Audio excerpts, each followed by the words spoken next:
Okay, so before I claimed that Act 2 felt really unnatural whenever it tried to have a very emotional scene. When that's like the family reunions or when that's like the scene at the end with like Isha. I think that Act 3 really does emotions and tragedy really well. Starting off with like Ekko, this is an example of tragedy done incredibly well.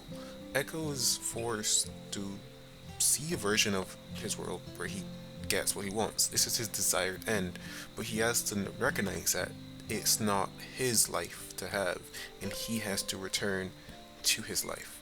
Because Echo doesn't just live for himself; he lives for the sake of his community. So he has to leave this like utopia behind, his dream world behind, and return to reality, where the tragedy is.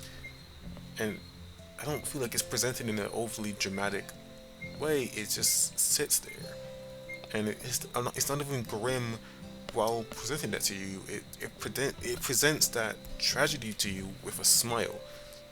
I love that. And I think on the Jinx side, I think chapter 3 really showcases the duality between Jinx and Powder.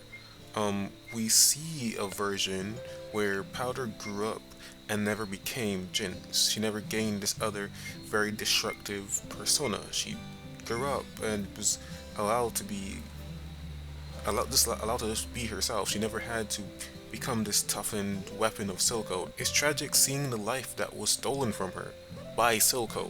I think that's an important thing to recognize that people don't. People have represented Silco as this like loving dude. He stole this version of Powder from her, whether she recognizes it or not, whether the audience is or not. But we also see Powder recognize or that she doesn't have to stay as Jinx. Echo recognizes this as well when he meets other Powder. Jinx can move forward and redefine what it means to be Jinx.